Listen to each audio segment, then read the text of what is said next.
Bismillahirrahmanirrahim. Assalamualaikum warahmatullahi wabarakatuh. Alhamdulillah, Allahumma sholli ala sayyidina Muhammadin wa ala alihi wa ashabihi ajmain, amma ba'd. Rabbi shrah li sadri wa yassir li amri wahlul 'uqdatam min lisani yafqahu qawli. Yang saya hormati dan saya muliakan Ustadz Dr. Husnul Fatoni Effendi, MAG, sebagai pemateri kita pada kesempatan sore hari ini. Matur nuwun sudah berkenan hadir memenuhi undangan kami.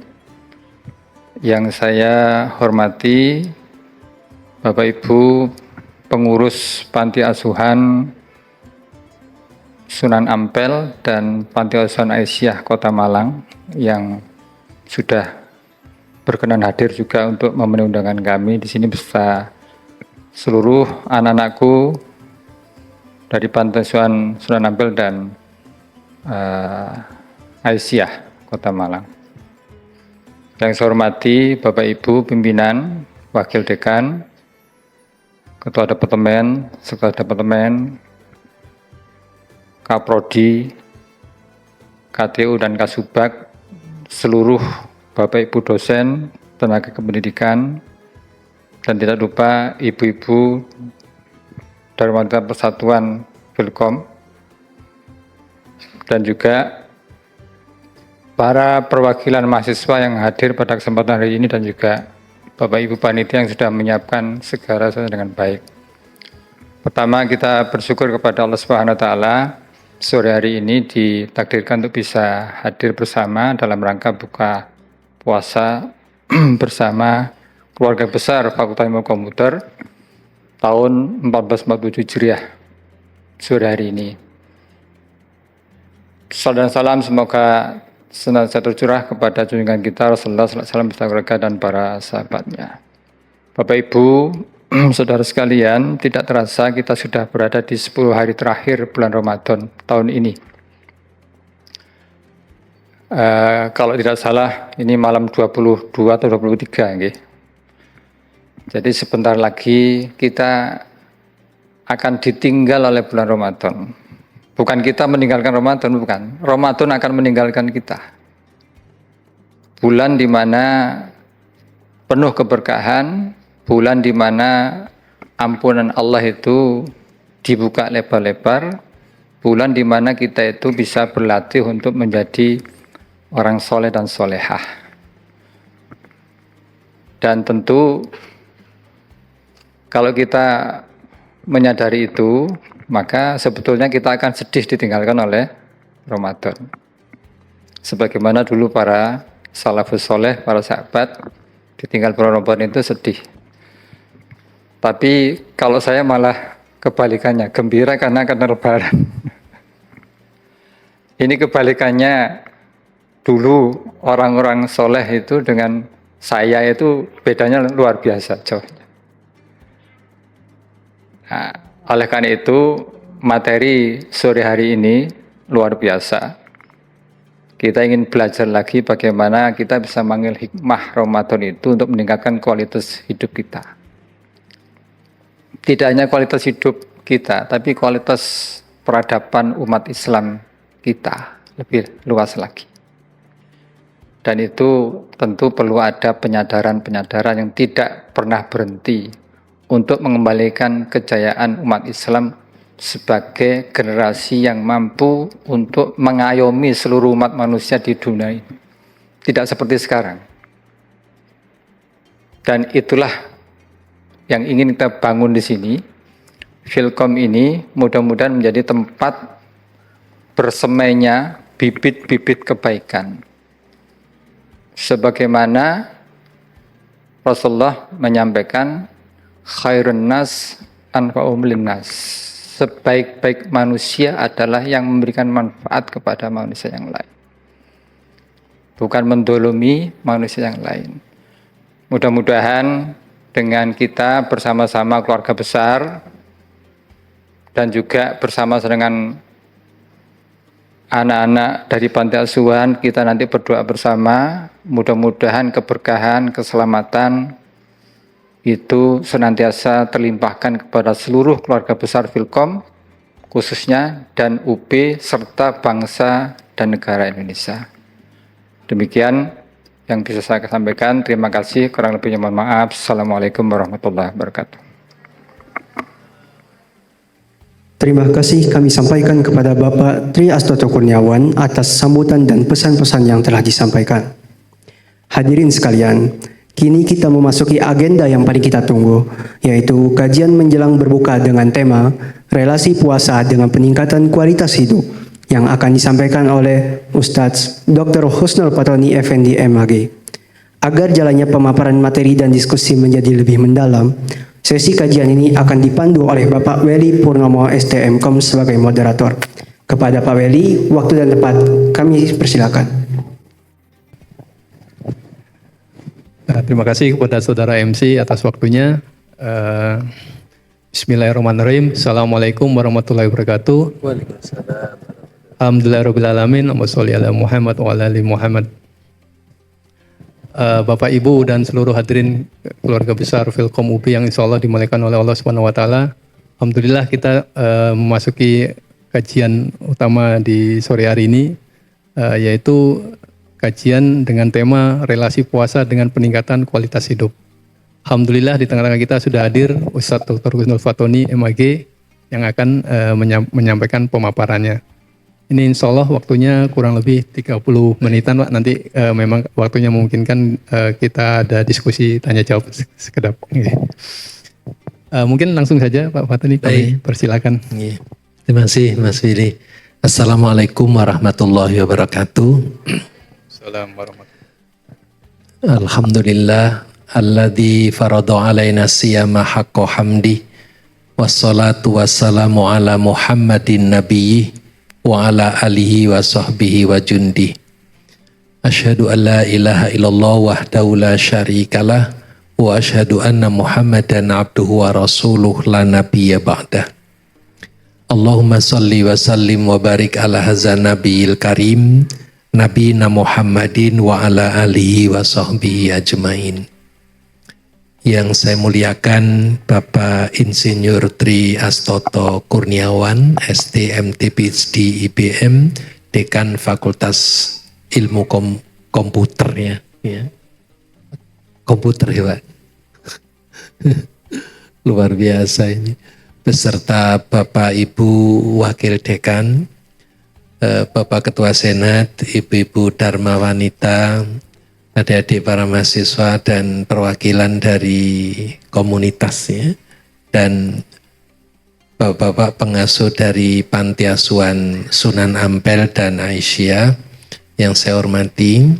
Alhamdulillah pada sore hari ini kita dapat berhimpun dalam suasana silaturahim, memenuhi undangan dari Filkom untuk bersama-sama mewarnai nuansa Ramadan yang penuh dengan silaturahim, kekeluargaan dan kebahagiaan. Mudah-mudahan acara kita ini mendapat berkah dan ridho dari Allah Subhanahu wa Ta'ala. Amin. Saya bersyukur sekali mendengar cerita dari Pak Dekan bahwa hari ini mengundang 2 panti asuhan. Di satu sisi kita memerlukan doa-doa dari adik-adik dari panti. Di sisi lain jadikan undangan ini sebagai motivasi bahwa kelak saya doakan mudah-mudahan kalian bisa kuliah di Filkom ini. Amin. Ya, atau nyebar di berbagai fakultas di Universitas Brawijaya. Mudah-mudahan doa kita diijabah oleh Allah Subhanahu wa Ta'ala. Amin. Dan mohonkan kepada Allah tidak hanya di forum dan majelis ini, tapi sepanjang adik-adik di rumah nanti, di panti nanti, titip doa untuk kemajuan Filkom, ya, agar Filkom dalam usianya yang masih relatif remaja ya, 14 tahun Pak Dosen ya, bisa berkembang menjadi fakultas yang disegani di lingkungan Universitas Brawijaya, nasional maupun internasional. Amin. Bapak Ibu yang dirahmati Allah, waktunya tidak banyak, saya ingin sampaikan fokus ya. Kalau kita bicara tentang relasi puasa dengan peningkatan kualitas hidup, itu luar biasa, lebar dan luas, dan serta dalam. Saya kepingin fokus, kualitas hidup itu bisa dimulai dari karakter berkomunikasi. Ini setitik materi tetapi mendasar gitu ya. Bahwa orang beriman itu ditandai dengan kualitas bicara. Ya. Orang Islam itu kualitas keislamannya ditandai dengan akhlak bicara. Dan Allah Subhanahu wa Ta'ala fokus sekali, sangat tematis dalam menyampaikan firman-Nya agar orang berkualitas itu dimulai dari akhlak berkomunikasi. Ya. Nah, Bapak Ibu yang dirahmati Allah, puasa yang kita laksanakan ini berdasarkan hadis Rasul kan pembinaan kualitas berkomunikasinya kan tinggi sekali. Simple hadisnya. Malam yada qala zuri wal amala bihi falaisa lillahi hajatun fi ayyada'a ta'amu wa syarabu. Hadis sahih riwayat Bukhari. Barang siapa yang tidak meninggalkan perkataan dusta dan perbuatan dusta atau perbuatan jahat, Allah tidak memerlukan dia puasa, tidak memerlukan laparnya, juga tidak memerlukan hausnya. Berarti apa? Sia-sia. Kesimpulannya adalah puasa itu mendidik kita berkualitas melalui akhlak bertutur kata. Dusta itu cuma satu kata, tapi dampaknya sampai ke neraka loh. Orang berkata baik akan selalu terbimbing ke dalam kebaikan dan di akhirat menjadi penghuni surga. Orang berkata buruk akan selalu berada dalam keburukan dan di akhirat menjadi penghuni neraka. Jadi kalau berkata baik itu surga, berkata buruk itu neraka. Dan ini kualitas. Allah Subhanahu wa Ta'ala memberikan perintah bertutur kata baik ini sejak zaman Bani Israel, Nabi Musa. Ini surat Al-Baqarah 83 ini. Di situ ada wa qulu linnasi husna. Ucapkanlah kata-kata yang baik kepada manusia. Baru dirikanlah sholat, tunaikanlah zakat dan sebagainya. Ini sejak Bani Israel ada, Allah sudah perintahkan untuk berkata yang baik. Ada lagi, Allah Subhanahu wa Ta'ala memasang CCTV untuk merekam, mengawasi komunikasi hambanya. Tidak ada suatu kalimat pun yang diucapkan melainkan ada di dekatnya malaikat pengawas yang selalu hadir, yang sering kita sebut dengan Raqib dan Atid, gitu. Atau malaikat Muqarrabin juga, Kiroman Katibin juga. Karena itu kesadaran ini kalau muncul, orang berkomunikasi itu selalu baik karena dicatat terus. Jadi jejak digitalnya itu ada dan tersimpan di Lauhil Mahfuz. Nah, kemudian Bapak Ibu, perkataan yang baik itu indikator iman. Orang tidak akan disebut beriman kalau kata-katanya kotor, kata-katanya menghinakan dan sebagainya. Hadis Rasul dari 3 persoalan akhlak yang terkait dengan bukti iman yang dinomor satukan oleh Rasul apa? Falyakul khairon aw liyasmut. Man kana yu'minu billahi wal yaumil akhir falyakul khairon aw liyasmut. Barang siapa yang beriman kepada Allah dan beriman kepada hari akhir, hendaklah berkata yang baik atau diam. Jadi berkata yang baik ini indikator iman. Maka orang tidak bisa disebut beriman kalau kata-katanya kotor, komunikasinya jelek. Demikian pula, orang tidak bisa dikatakan ya orang alim kalau akhlaknya rendah. Orang tidak bisa dikatakan abid kalau akhlaknya rendah. Bagaimana ibadahnya baik kalau dikotori dengan kata-kata yang tidak baik? Karena itu perkataan yang baik ini indikator keimanan. Bahkan tidak hanya iman, Islam pun juga ditandai dengan perkataan baik. Saya mengutip Imam Abu Hatim Ibnu Hibban Al-Busti pernah berkata dalam kitabnya, orang yang berakal selayaknya lebih banyak diam daripada bicara. Karena betapa banyak orang yang menyesal karena bicara dan sedikit yang menyesal karena diam. Artinya apa? Banyak bicara yang tidak patut itu beresiko tinggi.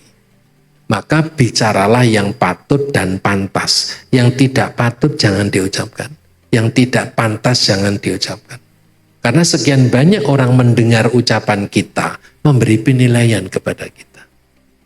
Ya, misalnya dosen ngomongnya ngelantur, mahasiswa komentar, dosen kok kayak bakul telo gitu ya, ngomongnya kayak bakul telo. Ya, harus beda kan gitu. Orang yang paling celaka dan paling besar mendapat bagian musibah adalah orang yang lisannya senantiasa berbicara, sedang pikirannya tidak mau jalan. Jadi nggak bareng gitu Pak. Karena itu pikiran, hati, dan lisan itu harus bareng. Ya. Nah kemudian Rasul pernah ditanya, ya Rasulullah, inna fulanata takumul lail, watasumun nahar, wataf'al, watasaddaq, watu'zi jironaha bilisaniha, akhaira fiha, hiya min ahlin nar. Coba. Wahai Rasulullah, si fulanah itu sering melaksanakan sholat di tengah malam dan berpuasa sunnah di siang hari. Dia juga berbuat baik dan bersedekah, tetapi lisannya sering mengganggu tetangganya. Rasul Shallallahu Alaihi Wasallam menjawab, tidak ada kebaikan di dalam dirinya dan dia adalah penduduk neraka. Karena itu berkata baik itu indikator keimanan. Nah, kemudian perkataan yang baik indikator keislaman. Jadi al-muslimu man salimal muslimu min lisani wa yadihi. Seorang muslim yang baik, yang sejati adalah jika kaum muslimin yang lain selamat dari keburukan lisan dan tangannya. Sebelum tangan, lisan lebih dulu disebutkan oleh Rasulullah SAW. Karena itu kualitas hidup seorang mukmin itu ditandai dengan akhlak berkomunikasi, akhlak bertutur kata. Kualitas hidup seorang muslim diawali dengan tutur kata yang tidak mengganggu muslim-muslim yang lain. Nah oleh karena itu Bapak Ibu yang dirahmati Allah, kualitas hidup itu harus dibangun melalui karakter berkomunikasi atau berkomunikasi yang berkarakter. Nah saya menyampaikan materi renungan ya, ada renungan kata hikmah. Ibnul Qayyim mengatakan lidah seorang dapat menggambarkan bagaimana hatinya. Hasan Basri mengatakan, berbicaralah dengan pikiranmu sebelum kamu berbicara dengan lisanmu. Siapa yang tidak bisa mengendalikan lidahnya, berarti tidak bisa memahami agamanya. Sampai dihubungkan dengan kualitas agama. Loh. Ya, karena itu, akhlak berkomunikasi ini penting sekali. Pak. Tidak bisa diabaikan. Orang berskill tinggi, tapi kalau soft skillnya rendah, apalagi komunikasinya rendah, skill tinggi itu nggak ada artinya. Karena itu penekanan dari moral berkomunikasi, etika komunikasi itu penting, nggak bisa diabaikan. Apalagi dalam dunia pendidikan. Hasan Basri mengatakan pula, lidah orang yang cerdas berada di belakang hatinya. Ketika dia ingin berbicara, dia berpikir terlebih dahulu. Jika kata-katanya akan bermanfaat untuk kebaikannya, dia mengatakannya. Dan jika merugikannya, dia tidak akan berbicara. Sementara hati orang yang bodoh berada di belakang lidahnya. Ketika dia hanya berpikir untuk mengatakan sesuatu, dia mengatakannya begitu saja. Tanpa peduli apakah perkataan itu bermanfaat atau merugikan. Jadi luar biasa. Kualitas hidup mesti dibangun dari hal yang paling kecil kata orang, tapi itu dampaknya besar. Yaitu apa? Etika berkomunikasi, akhlak berkomunikasi, atau berkomunikasi yang berkarakter. Nah, jika hatimu indah, kamu akan mencintai orang lain. Jika lidahmu indah, orang lain akan mencintaimu. Lidah memang tidak bertulang, tapi ia cukup kuat untuk menghancurkan hati. Lidah memang tidak tajam, tapi mampu menyayat hati. Maka berhati-hatilah dengan kata-kata yang kamu ucapkan. Sepanjang lisan disibukkan dengan berzikir, ia akan aman dari ucapan dan kebohongan yang tidak pantas. Karena ia tidak pernah diam. Sama halnya dengan hati. Jika tidak disibukkan dengan cinta kepada Allah, maka ia akan mencintai makhluknya. Dan ingat, mencintai makhluk yang berlebihan ketika berpisah pasti sakit. Karena malaikat pernah mengingatkan Rasul, ahbib man ahbabta fa innaka mufarikum bi. Cintailah apa saja yang kamu cintai, tapi ingat, semua yang kamu cintai itu pasti berpisah. Maka mencintai siapapun itu di bawah cinta kita kepada Allah. Jadi dalam bukunya Dr. Abdullah Nasih Alwan yang berjudul Manajemen Cinta, kita harus memanage cinta itu. Sehingga apa? Ketika yang kita cintai berpisah, dan memang harus berpisah, kita tidak pernah sakit, tidak pernah menderita. Karena apa? Kembali kepada yang maha mencintai. Nah Bapak Ibu, sekarang bagaimana? Akhlak berkomunikasi berdasarkan Quran. Ada 6 akar kata. Masih 20 menit ya. Masih sudah 20 menit ya. Masih 20 menit atau sudah 20 menit? Baik, Bapak Ibu. Ada 6 akar kata komunikasi yang diperintahkan oleh Allah. Dan ini betul-betul meningkatkan kualitas hidup kita. Saya fokus peningkatan kualitas hidup dengan akhlak berkomunikasi. Berdasarkan Al-Quran dan Sunnah. Allah perintahkan dalam surat An-Nisa ayat 5. Dengan perintah falyaqulu wa qulu lahum qaulan ma'rufah. Ya, dan ucapkan kepada mereka kata-kata yang baik. Qaulan ma'rufah. Urf itu adat, kebiasaan. Jadi biasakan berkata yang ma'ruf, yang baik, sesuai dengan situasi kondisi. Ya. Maka orang yang berkata baik, pertanda orang itu baik. Kalau perkataannya jelek, ya pertanda orang itu jelek. Jadi qaulan ma'rufah itu mengantarkan orang yang berkata baik mendapat penilaian dan pengakuan baik dari siapapun yang mendengarkan ucapan baiknya itu. Sebaliknya, orang yang berkata jelek disaksikan, didengarkan oleh orang yang merasa kata-kata itu jelek, tidak patut, tidak pantas gitu. Nah, qaulan ma'rufah ini diulang 2 kali dalam Al-Quran. Pertama An-Nisa ayat 5 dan yang kedua An-Nisa ayat 8. Dua-duanya menyuruh kita berkata yang baik.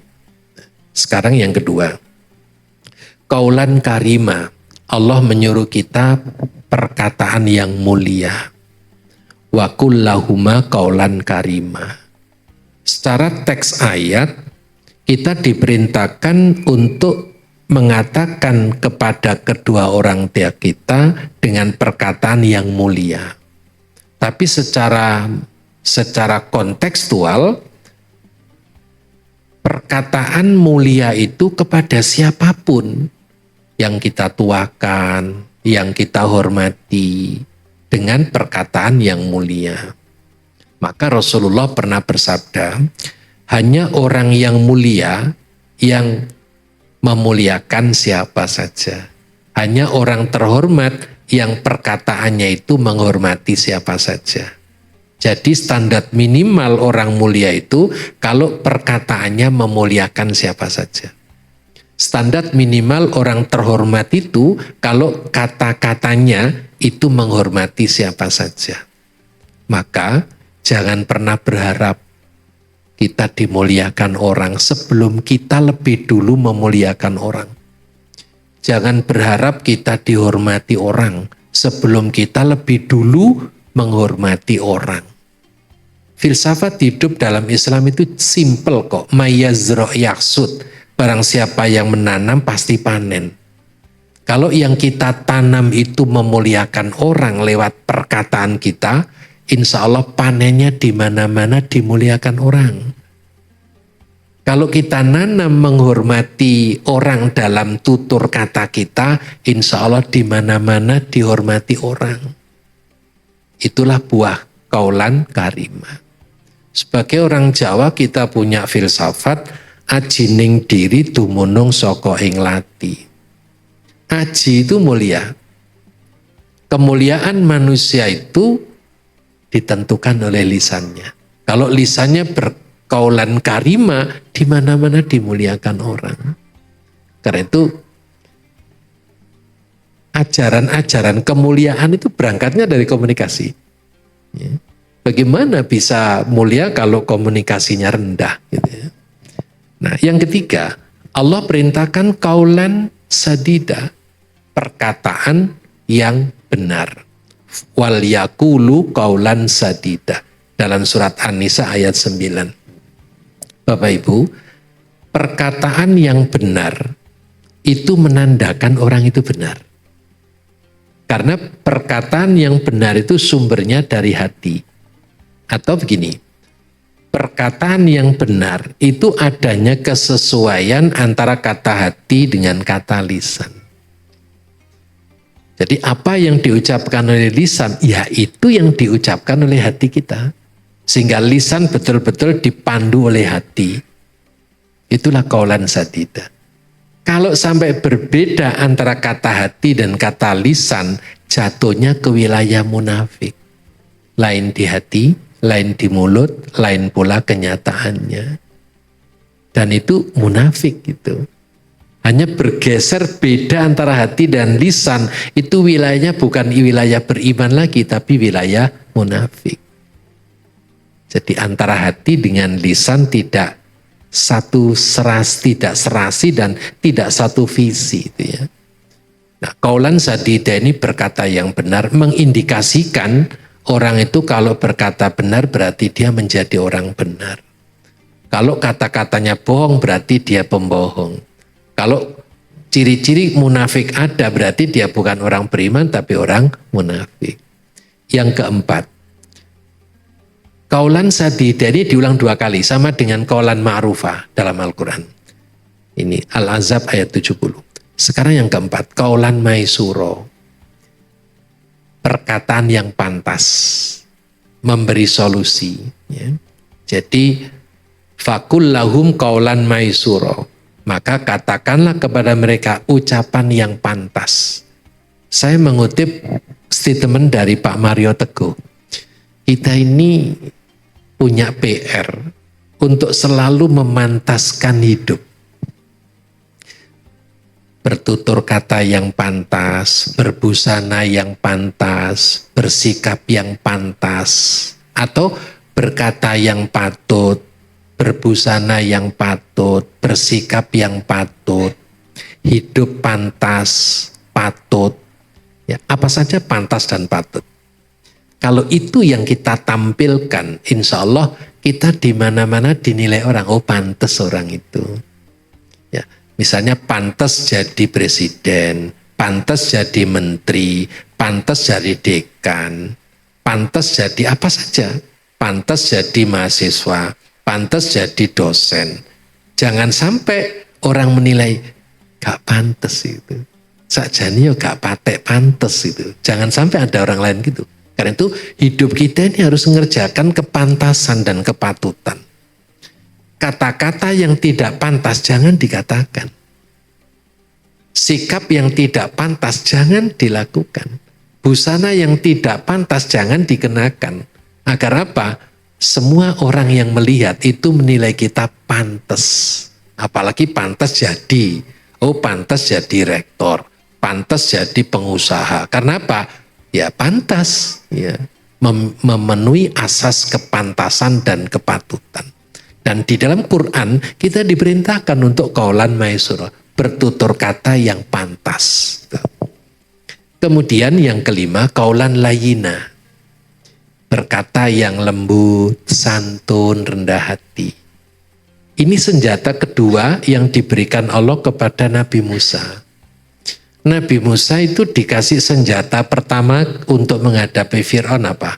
Rabbis rohli sodri wa yassirli amri wahlul uqdatam min lisani yafqahu qawli. Itu senjatanya.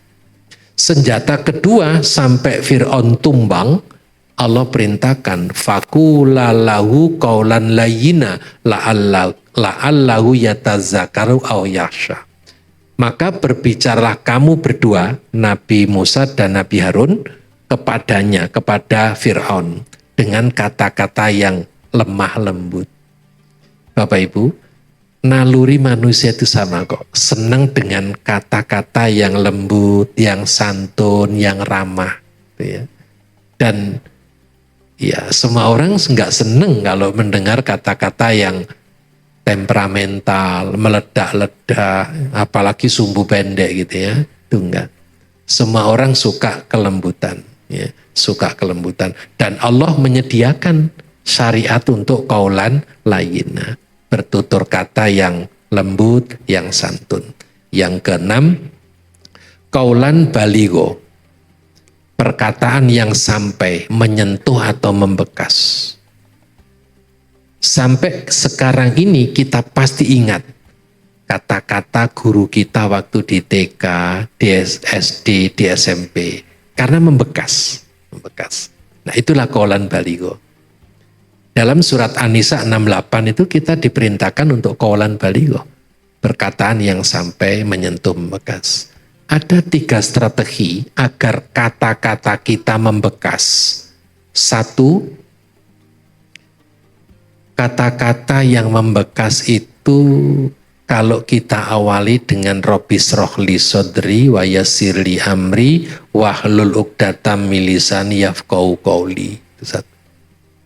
Kata-kata membekas itu kalau kita rajin sholat malam, sehingga mendapat anugerah dari Allah, qaulan sakilah, perkataan yang berbobot. Yang ketiga, Rasul bersabda, khotibun nas ala qadri ukulihim. Bicaralah dengan manusia sesuai dengan kadar kemampuannya, sesuai dengan strata kecerdasannya, sesuai dengan levelnya. Bicara di hadapan anak SD SMP beda dengan bicara di hadapan mahasiswa. Itu khotibun nas ala qadri ukulihim. Dengan demikian, apa pesan yang kita sampaikan bisa dipahami. Nah sekarang kesimpulannya, apabila dalam berkomunikasi dengan siapapun mengikuti petunjuk Allah tersebut, maka 1, kehidupan akan menjadi baik, damai dan selamat karena tidak ada masalah dalam berkomunikasi. Yang kedua, kehidupan akan tenang, tentram, tidak ada yang tersinggung karena berkomunikasi dengan lembut dan santun sehingga menyejukkan siapa saja yang diajak berkomunikasi. Muncullah namanya komunikasi timbal balik, ya. Komunikasi dua arah. Yang ketiga, kehidupan tidak akan ada yang salah paham karena semua pesan yang disampaikan bisa dipahami oleh siapa saja yang diajak berkomunikasi. Yang keempat, kehidupan akan saling hormat menghormati, serta bisa memposisikan diri secara proporsional. Yang kelima, kehidupan tidak akan sesat dan menyesatkan karena yang dikomunikasikan adalah perkataan yang benar dan baik. Nah, manfaat apa mempelajari etika komunikasi? Satu, melancarkan komunikasi dengan orang lain. Memahami apa yang dikomunikasikan orang lain, diterima dalam sosial masyarakat karena mengikuti etika yang berlaku di sebuah masyarakat itu. Yang keempat, memperkuat hubungan yang terjalin dengan orang lain. Pesan yang disampaikan dapat diterima dengan lebih baik, dihargai orang lain karena kita menghargai mereka juga, dan tidak bertindak sembarangan dan seenaknya dalam berkomunikasi. Demikian Bapak Ibu yang dapat saya sampaikan. Saya mohon maaf, fokus saja. Kualitas hidup sangat luas dan susah untuk membahas dalam waktu 30 menit. Ya. 1 SKS saja, 2 SKS saja kurang kok. Apalagi mungkin 1 semester gitu ya untuk membahas kualitas hidup itu ya. Nah, saya kira ini saya fokus pada bagaimana meningkatkan kualitas hidup melalui satu materi, yaitu akhlak berkomunikasi. Demikian kurang lebihnya mohon maaf. Hadanallahu wa iyyakum ajmain. Wassalamualaikum warahmatullahi wabarakatuh. Waalaikumsalam warahmatullahi wabarakatuh. Masya Allah, alhamdulillah. Terima kasih Ustadz atas tausiahnya. Mungkin kita masih ada sedikit waktu. Bila mungkin dari hadirin ada yang mau bertanya atau ada yang mau didiskusikan, kami persilahkan mungkin. Terima kasih. Yang mohon maaf mungkin misalkan yang AN yang belakangnya aslinya ing kadang juga dikatakan seperti itu, atau kadang diganti belakangnya jadi ir dan lain sebagainya, atau kata-kata yang tidak pantas begitu diucapkan, itu kayak sudah jadi biasa dengan alasan yang pertama itu keakraban saja begitu dan lain sebagainya, yaitu pasti pengaruh dari media nggih Ustadz. Kemudian yang kedua adalah fenomena seperti ini Ustadz. Tadi sebenarnya disampaikan kan kayak berbahasa yang baik, yang lembut dan lain sebagainya, itu cenderung kalau sekarang istilahnya soft spoken begitu. Nah, akan tetapi kemudian banyak terjadi kasus-kasus yang orang-orang itu soft spoken tapi ternyata tidak baik gitu loh. Sehingga akhirnya terjadi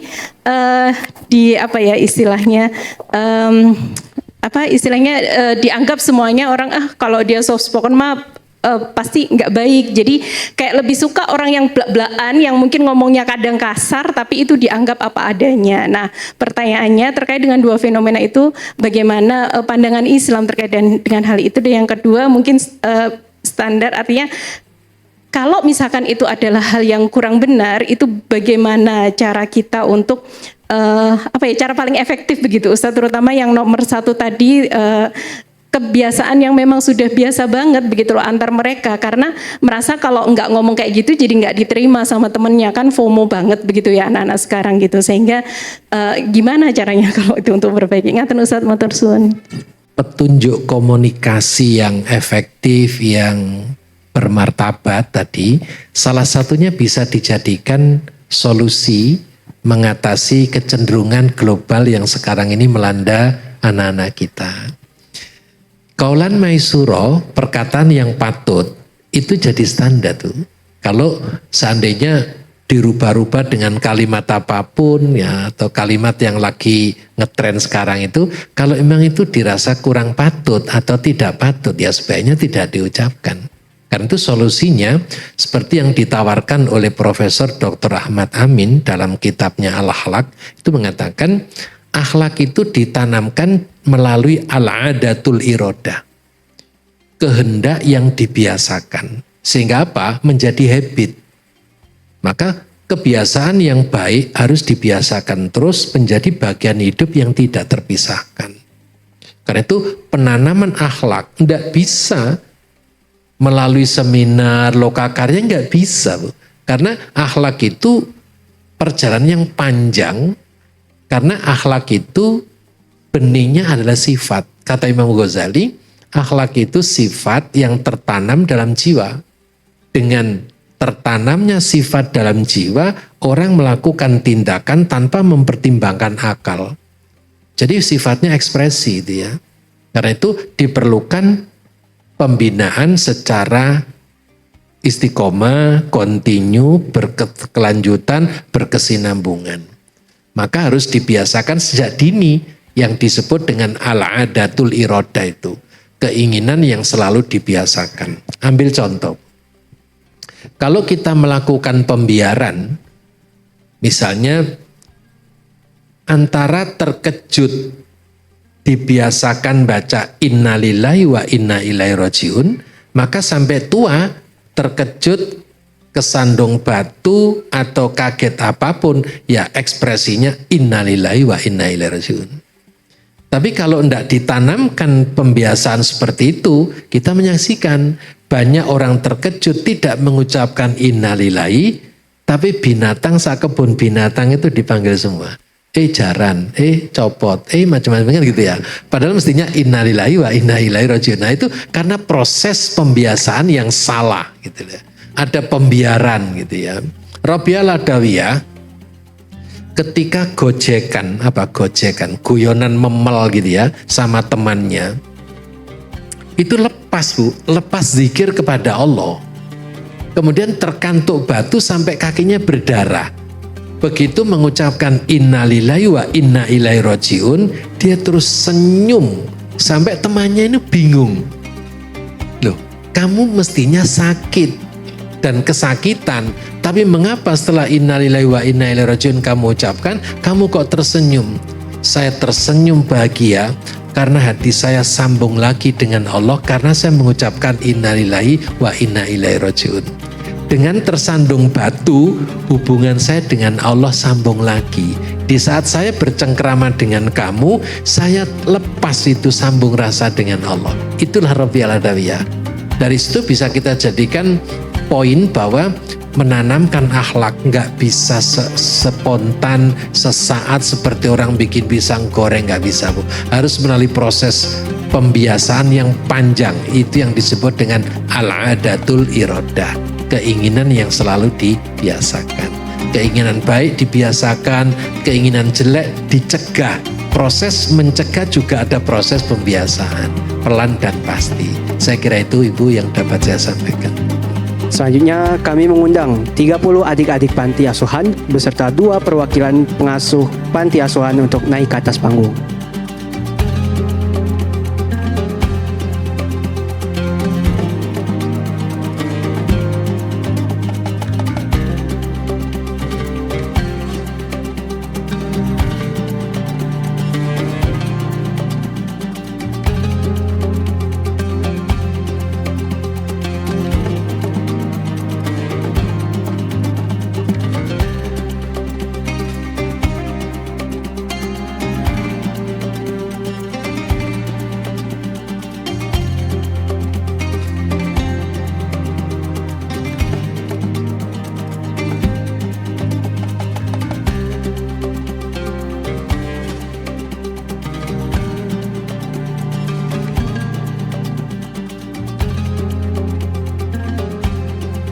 Kini kami mohon kesediaan Dekan untuk naik ke atas panggung guna menyerahkan bantuan operasional secara langsung kepada perwakilan panti asuhan.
Mari kita akhiri dengan doa, mudah-mudahan seluruh hajat yang diniatkan oleh pimpinan Filkom diijabah oleh Allah Subhanahu wa taala, dan mudah-mudahan ke depan Filkom bisa meraih prestasi yang lebih menggembirakan dan bermanfaat bagi kita semuanya. Amin.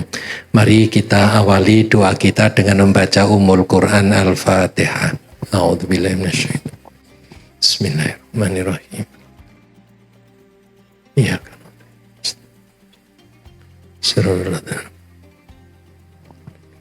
Bismillahirrahmanirrahim. Alhamdulillahirabbil alamin. Wassalatu wassalamu ala asrofil anbiya'i wal mursalin nabiyina Muhammadin wa ala alihi wa sahbihi ajmain.